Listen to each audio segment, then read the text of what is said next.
Good morning dear students. पिछले video में हम लोग कैपिटल बजटिंग की पेबैक टेक्निक की बात की थी, जिसमें इवन कैश इनफ्लोज और अनइवन कैश इनफ्लोज की हमने देखा। ट्रेडिशनल टेक्निक्स का थर्ड मेथड है average rate of return. What is average rate of return? यानी जो एवरेज हमको प्रॉफिट मिल रहा है किस पे? इन्वेस्टमेंट पे, on investment. What is average rate of return?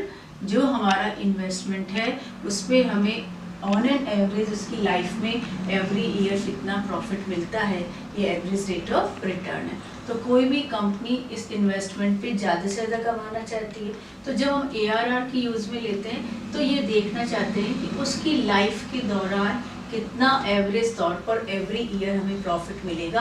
That is known as average rate of return, average profit on investment. अभी average profit on investment की बात करते हैं तो दो तरह से हम लेते हैं, on original investment and average investment.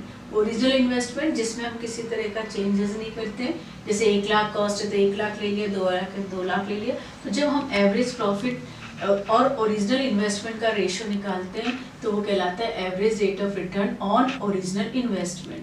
जब हम लोग इसका रिटर्न एवरेज इन्वेस्टमेंट पे निकालना चाहते हैं तो हम क्या कहते हैं? Average profit on average investment. तो दोनों तरीके से हम इसको यूज में ले सकते हैं।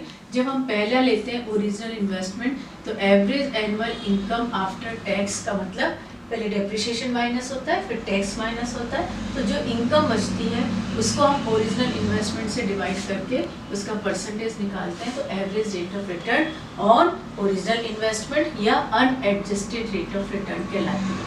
दूसरा जो अपना है ज़्यादा यूज में आता है वो average rate of return, average annual income after earnings after tax and depreciation. ये टैक्स एंड डेप्रिसिएशन जैसे हमने पेबैक पीरियड में डेप्रिसिएशन ऐड किया था और बिफोर डेप्रिसिएशन लिया था, यहाँ पे क्या कर रहे हैं? After tax and depreciation. तो जो नेट अर्निंग्स हैं उन नेट अर्निंग्स को हम एवरेज इन्वेस्टमेंट से डिवाइड करके उसका परसेंटेज निकाल रहे हैं, तो वो कहलाता है एवरेज इन्वेस्टमेंट भी।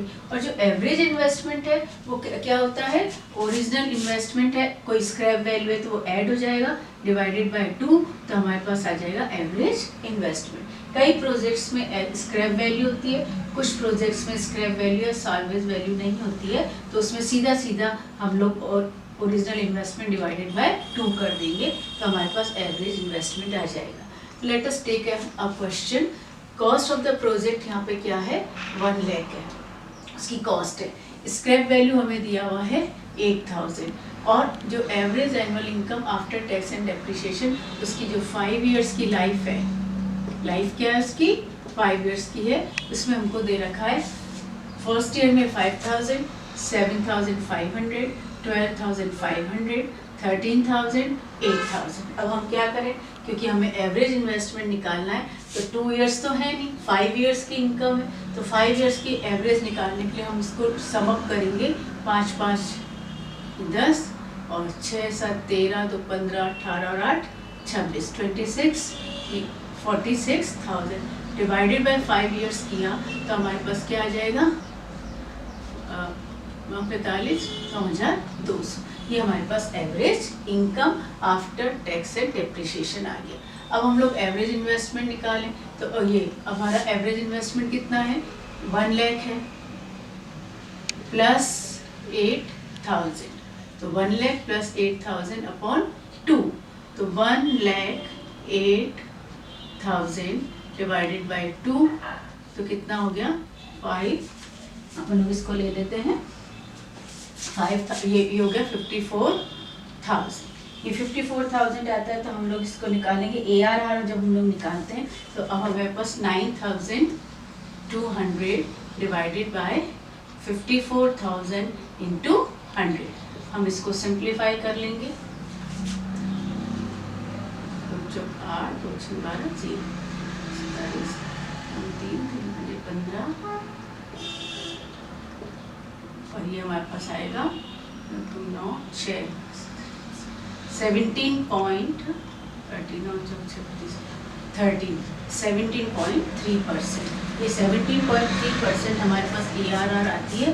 तो ये हमारी उस प्रोजेक्ट की एवरेज जो रिटर्न है वो आएगा पर एनम का 17.3%। इसका मीनिंग ये हुआ कि ये प्रोजेक्ट हमको पर ईयर 17% का रिटर्न देता है।